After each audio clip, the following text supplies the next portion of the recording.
Never stop learning. Knowledge never comes to those that give up. Do you want to succeed in the trades? Well, you've come to the right place. Join me on the Surging Forward podcast as I talk about how to gain knowledge in episode 71.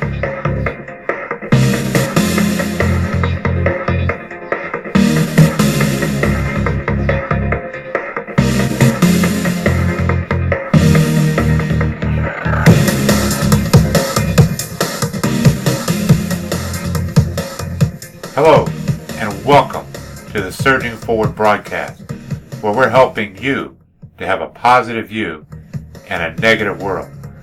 My name is David Valentine, and I'm here to help you see the value in the job you do and how you can keep surging forward.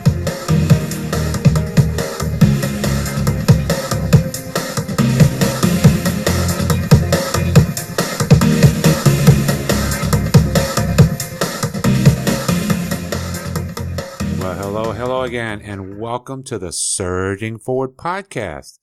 This is Dave Valentine, and I'm here to try to create a positive view in a negative world, especially in the trades. I'm actually broadcasting right now from a hotel room. I'm getting ready to teach a code update course for the 2017 electrical code update to a good-sized group up here in Jessup, Maryland. But I wanted to make sure I get this out, and this has really been a busy month. And I want to thank all of you for the encouragement. Again, I kind of say this a lot every week, but it's been a great encouragement because that's what's kind of kept me going, and that's why I wanted to make sure I got this podcast out for this week. I'm kind of excited about this one because I actually put a question out to Facebook. I'm in quite a few groups in Facebook, and so I get to interact with quite a few different people of the trades, including electrical, HVAC, and plumbing. And there's a lot of commonality issues that we all have in the trade. And there's a lot of negative stuff out there, too. I wanted to kind of address, and I was kind of overwhelmed with some of the questions here, so I'm probably going to have to break these all down into different subject matters and try to address them over a series of podcasts because I like to address all of the concerns everyone had. The question that I put out there was, what are some of the biggest things that you think hold you back in the trade? And that goes with whatever you're working in. So I think it's interesting. There was such a commonality, and yet there was a lot of differences. So I'm going to talk about some of these, and I'm going to mention some of the people there. So if I give you a shout out and you hear your name, you might recognize it. But of course, I'm not going to give last names because, I don't want to put anybody on the spot out there. But there was some very interesting comments. But one of the biggest ones out there was kind of right up my alley. So I kind of want to address this one first. But before I do that, let me go ahead and welcome you. If this is your first time listening, I never want to forget doing this in the middle of the podcast. Thanks for tuning in. This is a show that we try to create that positive atmosphere. We know that it's tough working out in the field, working in whatever job you're working, not just the construction trades. Now, that's kind of mainly the leadership topics that I'm trying to help people grow in. And because there is a lot of good opportunities, no other business can you really be able to work and start your own company from scratch and start from the bottom and move up as high as you want. Most people require you to have all this specialty stuff before you start. But the trades is somewhere where you can start from the bottom and work your way up. Well, how do I know that? Because that's exactly what I did. I started right from the beginning, right out of school. I did go in the Navy for a stint for about 4 years. But when I got out of the Navy, my father-in-law was an old union pipe fitter, great guy. He got me a job as an electrician. And I'm like, okay, what's an electrician? I used to work on circuit boards and I did electronics. So it's like I had nothing to do with being an electrician. I had no desire to ever get into it. Of course, I worked in the trades as a plasterer back in the day. And that's where they used to put the plaster on the walls, on the old plaster and lath walls and so forth. And, but it was one of those things that, I never really pursued it, but I was able to start from the bottom and work my way up. And yes, I made a lot of mistakes, but I got a lot of training along the way. So it's a great opportunity for you, depending on how much you want to put into it. So that's one of the things I want to talk about today, because that was one of the big topics that we had out there.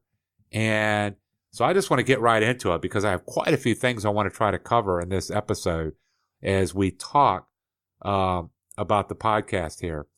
So what we want to talk about this week, and what people seem to have the basic problem with, is basic understanding or knowledge of the trades. Nobody's given me that knowledge, or how do I get that knowledge? Or, what do I need to do? My employer's not offering training. I got all kinds of things out there. Other people don't want to learn the trade. So one of the things I'd like to break down right off the bat is, just like tomorrow, I'm going in to teach a code course on the updates of the 2017. Now, I also teach the apprenticeship program. I work full time, and I also do the podcast here. So I keep myself pretty busy, but I stay up with the trades and I stay up with the current codes strictly because that helps me to become better qualified in my field. Now, I'm very hesitant to call myself an expert. I do know a lot of experts out there in the field, but a lot of the ones I know, they're also very hesitant to call themselves experts either. Because you find out in the field, the longer you're in the field, the more you really realize that you don't know. You see, when you're just starting out in the field, sometimes you feel like you either know everything or you're totally overwhelmed that you're never going to learn it all. Well, let me put both of those myths to rest. Number one, nobody knows everything. So I'm just going to put that one to rest right there. So if you're one of those that knows everything, well, I kind of feel bad for you, because there's almost nothing left for you to learn. And, if you're out there working in the field, well, you should be out making $1 million, because you can make a whole lot of money showing people everything that you know. And there's a lot of people that would pay for that. I'm serious, because I don't think there's anybody out there that knows everything about a particular subject, because they're constantly trying to learn more. On the other side, you feel totally overwhelmed. Well, that's okay, because it's a constant learning process, and you learn based on the experiences you're in. You see, that's one of the neat things about looking at Facebook. I kind of look at it from the outside in, and I see people getting into different arguments about, oh, we don't do that here, or we don't do that here, or wow, I'd never do that, or wow, that's a crappy job. Well, it's really not, because different areas do things a little bit different. And, it might be okay here, but it's not okay over here. And I'm not talking about major code violations. I'm just talking about different practices. For example, in the electrical field, there are some areas, all they run is conduit. You can't run NM cable, or what they call Romex. Actually, you can't run that in the area. They only require, their municipality requires conduit. So the people that work there, they kind of think that is the standard. They've never been anywhere else. On the other hand, you've got those that run, MC cable or Romex, and they go, wow, okay, it's perfectly acceptable. And so it's interesting, because sometimes those two will get into a clash, and neither one of them are wrong, and neither one of them are really right either. So you're living in a little box, and we all live in certain areas, and so we kind of get grasped on, okay, this is how I do it, or this is how I was taught, and so it must be right. Well, with knowledge, you have to always have an open mind to learn, and that's what's very important. And you have to be able to be corrected. I'm an instructor, and I also am an inspector. But beknownst to me, I get corrected all the time. there's a wonderful guy, and I don't mind mentioning his name. He's been on the show before, but there's a couple things that Ryan Jackson has told me many a time that, wow, this is right. And I go, wow, that's pretty neat. I didn't realize that. It's nothing wrong with not knowing something. What is wrong is learning something new and being very stubborn and saying, well, I'm right, despite not being able to prove that I'm right. You see where I'm going? So that's where it comes in. So I just want to kind of put that to rest. You know, there's nobody that knows everything. There's always something that other people know as we're kind of going along in the field. So let me go through just a couple of these here, and I'm going to try to address as many of these I can in the time frame that I actually have here as we're going through. So let me try to address some of these subjects here as we're talking. So as far as basic understanding and knowledge, and I've kind of titled this podcast as Where to Go to Find the Basics. Okay, so getting back to basics, we can all benefit from that. So here's some of the things that were kind of talked about as they went through this. So one of the first ones, Norris from Electrical Tricks and Tips and Discussion. That's an electrical group. And for some of you, if you hear some of these out here and you want to check out some of these groups, if you're involved in this trade, it is a great place to learn a lot about what's going on in the trade. But I will caution you, don't go into these groups and try to be cocky and act like you know everything. Because there's a lot of people that know a lot of stuff. And so they will call you out. But what I'm doing here is just kind of a learning process where you can listen to this on your own and go, okay, oh, Dave doesn't know what he's talking about, so you can just turn me off, not a problem. So that's kind of the cool thing about this. Or you can write me an email and say, what are you talking about? You have no idea what you're talking about, Dave.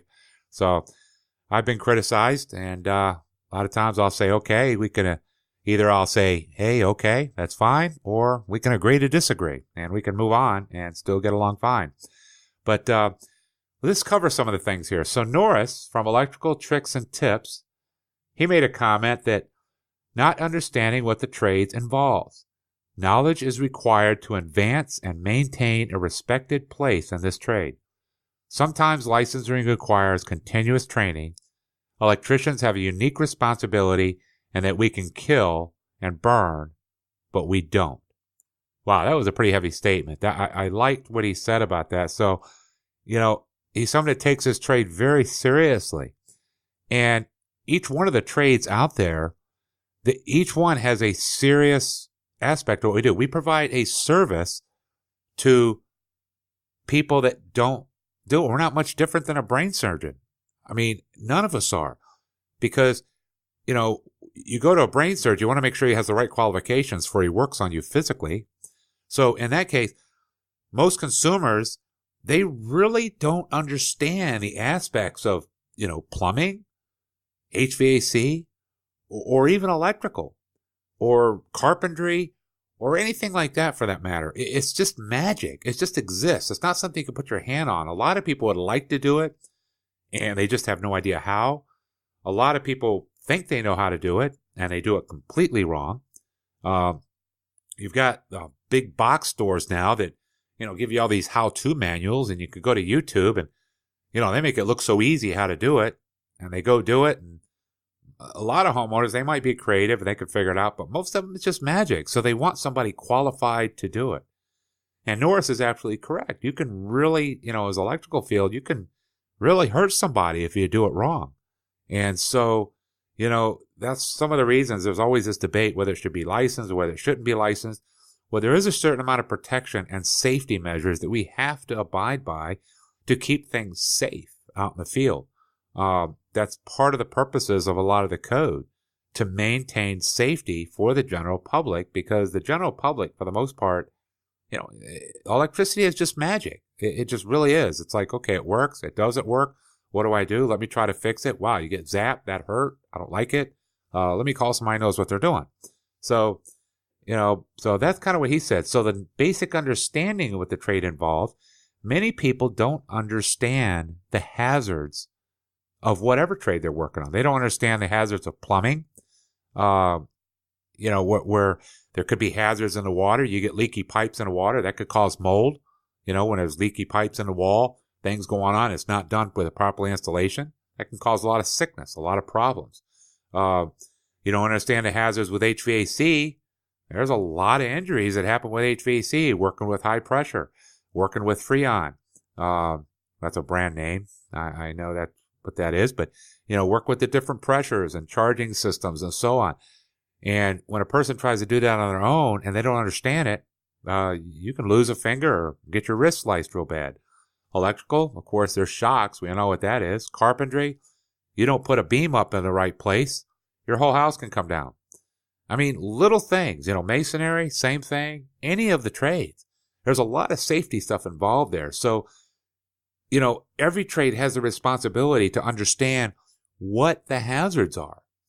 So that's something where the knowledge comes in by listening and learning and taking the time to understand before you go in to tackle a project what's actually involved.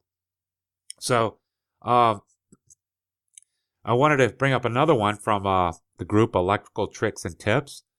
A person named Ted, he brought up that many times in the trade, some of the guys that are, quote, licensed and different things like that, they can't explain anything to the customers or apprentices because they don't actually know how the stuff works themselves. They've just gone through and memorized where the wires go. And, he claims it took them all this time to pass the exam. So, but when somebody asks them how to do something, nobody wants to say anything. And then there's a pride thing. So the new guys realize they have to learn it all on their own time. And nobody wants to teach them anything while they're on the clock. And you get told just to shut up and you don't learn anything. You just collect the hours, get a paycheck. So you have to learn on your own. Well, Ted, there's a lot of truth in that statement. I'm basically an old school electrician. I kind of came up that same way. Now, I do not agree that that's the way to teach. That's one of the reasons why I became an instructor. When I became a lead man, I actually started teaching because I came up that way. So you can't change another person. People are who they are. I can't change anybody out there. I can't force you to listen to this podcast. I can't force you to share the podcast with somebody. Now, I ask people to share it. I'd love to get the podcast out because I want to reach as many people as I can to share with them how they can become successful. But everybody has a choice. So you're absolutely right. There's a lot of people who are not comfortable in the trade, and they're in positions that they should not be in. That's a fact. And so what they do, they belittle everybody around them. Well, I'm here to encourage you if you're one of those people that are being belittled. You are important, and you have an opportunity. I've seen many people in those positions rise way above that person who belittled them constantly, and sometimes they turn around and become their boss. But I don't encourage treating them the same way they treated you. I encourage you to always be the better person and actually treat them with the respect that they didn't give you. That always turns out better in the long run, believe it or not. But what I'm saying here is that you should not let that affect you getting training. You see, when I went through a lot of that back in the day, I got belittled like that. I didn't know where to get the right training. I'd go to my classes. I wouldn't understand some of the things that was going on. I asked my mechanic or journeyman, and he would tell me, you're supposed to be seen and not heard. Or you do what I tell you. That's it. And you ask a question and they don't know what the answer is, so they just chew you out for it. So here's the best way to tackle that. What I used to do is go read books at the library. I remember getting a whole stack of conduit and doing it myself. Yeah, I had to learn it on my own a lot of times. And I did have some good mentors when I show up on a job who are ready to take you under your wing and help you. And I valued their information and their time, and I clung on to them. Well, see, nowadays we live in a wonderful age. You're getting free information right now with the podcast. This is really cool. We have mediums such as podcasts out there. You have YouTube that can, you can go privately and learn stuff without being humiliated. All right. Sometimes that's why I say sometimes even on the Facebook pages, sometimes it's better to read and just listen. And you'll learn a lot just by doing that. Now, you don't want to interject some of your, the big attitudes or anything because, oh yeah, people will come in and start really tearing you up. So, excuse me. So again, we have a lot of opportunities today to learn with the media that we have today. The internet's a wonderful thing. And there's a lot of books out there, a lot of great companies out there. We have a lot of learning courses ourselves at the surgingforward.com site. And matter of fact, I have an open email to where I allow people to go ahead and email me and ask questions. And believe it or not, I get a lot of emails of people just asking general questions. Now, I try to stay away from some of the training stuff, and I try to encourage them to take a class, but I also do one-on-one training for people. And I try to help them pass their code tests. I do coaching. There's opportunities out there. Is it going to cost you a little bit of money? Yes, possibly. It could cost you money. But what does it really cost? It could actually make you in the end. So that's my best advice for that. So go ahead and take advantage of the stuff that's out there. It doesn't always have to cost money, but yet it doesn't hurt to pay a little bit of money also. So let me move on to a couple other ones here. They were coming out. Danny with HVAC Pro Talk, stay current in training. Well, I just talked about that. You want to make sure you stay current in your training. And there's a lot of opportunities. Training never ends. I'm continually going to training. I'm giving a class tomorrow. And the guys I'm giving a class to tomorrow, these are architects, engineers, a couple electricians in there. And they're continually getting training. And I continually get training also. Stu from HVACR Mechanical Technicians and Sheet Metal Fabricators. He put out Finding Qualified Mechanics. Yes, that is a big issue today. So the opportunities for you, if you don't find the place to learn, there's a lot of opportunities for you. I mean, you may not even stay with the same company you're with right now, but take advantage of all the training that comes about. Okay? And Bruce from the same group, Mechanical Technicians and Sheet Metal Fabricators, he said the same thing. People get thrown on a job because they're shorthanded. Well, I would encourage you, when people do get thrown on your job and they don't know how to do something, take the opportunity to train that young person. They're not going to steal your job. Okay? The more you train somebody else, the more you become better qualified at what you do. That's one of the reasons I love doing training. Now, it doesn't mean everybody has to be an instructor, but you can teach what you know to the guys coming up in the field. And that's how you pass the trade along. If you're fearful about somebody taking your job, then you really need to stop and check. Maybe you're not getting enough training yourself. So, Collins from Apprentice Electrical Helper. Okay, there's a group for apprentices called Apprentices Electrical Help. And Collins made a statement, a bad teacher. Well, that's what I said in the first statement. You are going to have bad teachers out there. But you know what? One of the things I tell my students in my class, I learn more from the bad in people than I do from the good, because I learn what not to do. So that's kind of cool. All right, another one from Apprentice Electrical Help. Tristan tells us that jobs that are assigned one task, such as only trimming out or only running conduit for the whole job, and you don't get to learn anything. Well, that's a tough one there, because a lot of times, companies only have certain tasks they need to do. And I know a guy, bless his heart, he was on duct bank for the past 3 years. Well, the first 4 years of my electrical crew, I was on the wire pulling crew. Man, I know how to do everything there was of pulling, anywhere from 4/0 to 750 kc mill. I didn't have a clue how to trim it, but I knew how to pull it off the reels and set up the tugger, and I knew all the stresses and the pulls, and I learned everything I could learn about pulling wire. And guess what? It comes into effect today, because even though some of the stuff they do is different, I understand the stresses. I understand some of the tensions on that wire, and that's one of the big things I watch for as an inspector. So you're going to have your opportunity to learn, but you're not going to learn everything at one time. So patience is also a virtue there. Okay, I got another one here from HVA School Group. Mike, he says it seems to be an uphill battle with the employers wanting all these years of experience, but the newbies have to start somewhere. You're absolutely right. You have to start somewhere. And you know what? I started on the bottom myself. I didn't know the difference between a Simpson meter and an amp meter. That's how low I was when I started. Remember, I was electronics. So when a person wanted me to get an amp meter, I brought a Simpson meter. Well, I've come a long way since then. And you're right. It's not a matter of, people get caught up saying, wow, the employers need to train me. The employers need to do this. Well, I'm not going to do a class on economics here, my friends, but employers are there to make money. Okay? Now, some do train, but there's a lot of employers that have this misconception. They're afraid to train you because they're afraid you're going to leave and jump ship and go to a different company. So my answer to them is you can't afford not to train because the guy's going to do it wrong. Now, with that said, keep in mind, training you get is for you. If your company chooses to train you, I don't even know if that's a proper word. When they choose to train you, that's a great thing. Take advantage of it.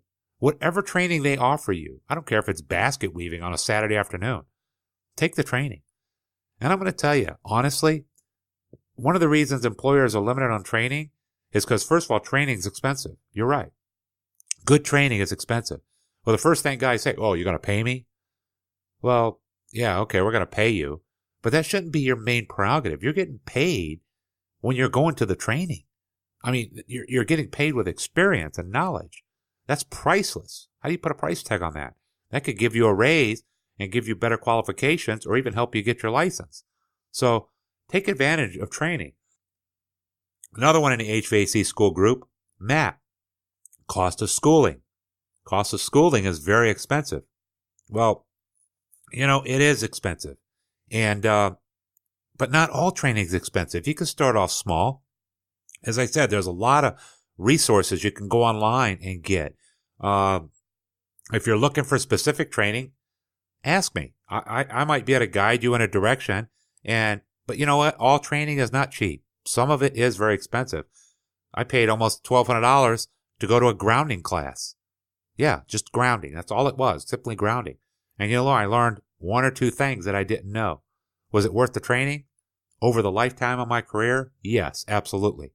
Okay, it saved me a lot of time and it gained me that knowledge to where I became respected around my peers. So, cost of schooling, you're investing in yourself. Okay, things are not free in this world. You either have to work for it or pay for it. One of the two. All right, if you're expecting something for free, it's going to be worth exactly what you paid for it. Nothing. And I'm not saying that all the stuff on the internet is free.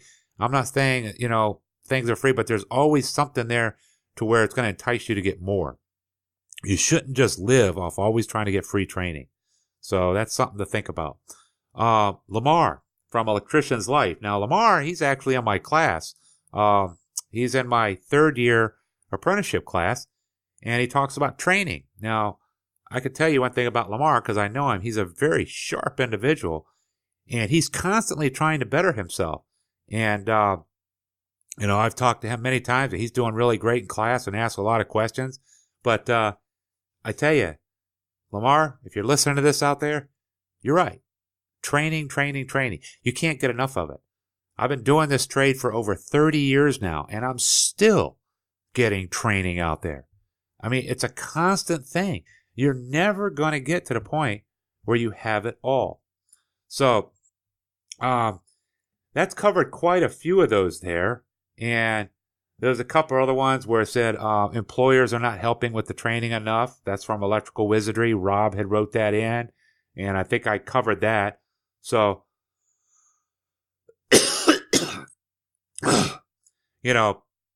he says he thinks more people would take additional training if it was more affordable. Mainly in small shops and some of the bigger companies offer lots of training. It all varies. Some of the bigger companies offer training, but they also require that you stay for a certain period of time. Now, so there's a cost there. You might not be happy with that company.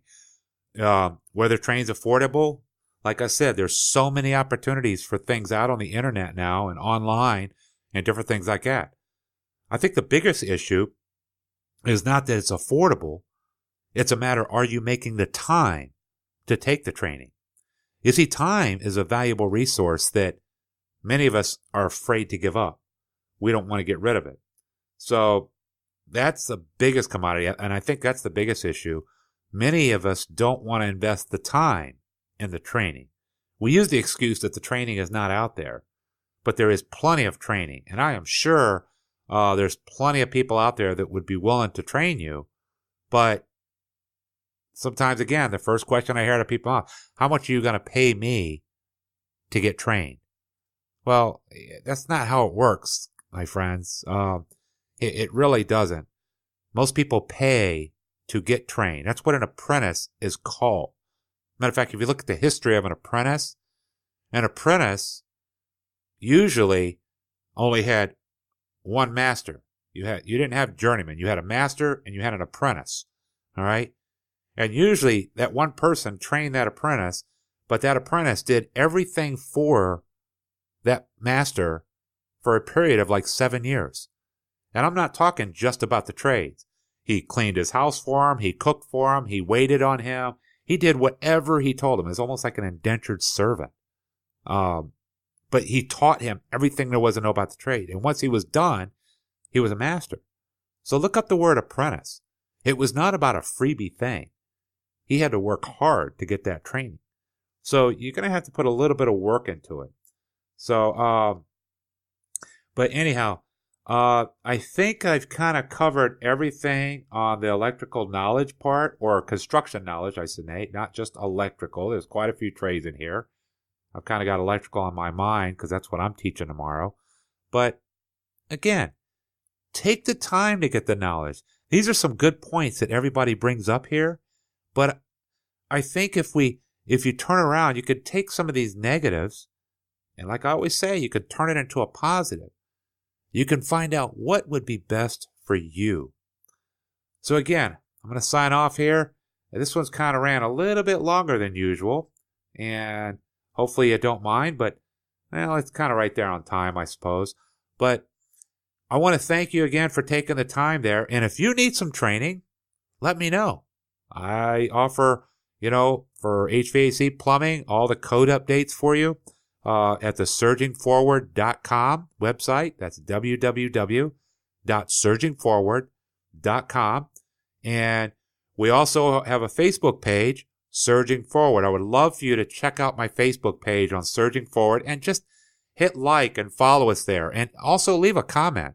Not a problem. Eventually, I'm going to be setting up our own group for those that want to continue to surge forward. That's something I'm looking at doing for the first of the year. And if you're interested in that, hey, put your name on the Facebook page and let me know that you might be something you might be interested in. And it's going to be a place where I can continue to mentor people on a daily basis even to continue to help surge forward out in the construction world, the trades world, or even in your regular job or career.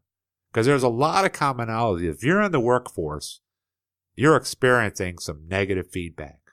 So hopefully I was able to give a little bit of positive spin to some of the things there. And I want everybody to think about what you're doing. Make sure that you're staying safe and surging forward. You want to make sure you're going home to your family. Make sure you're doing a good job and mentor somebody this week. Just do for somebody else what you want them to do to you. So that would be the best way to do it. Hey, take care, my friends. God bless. And you have a wonderful week.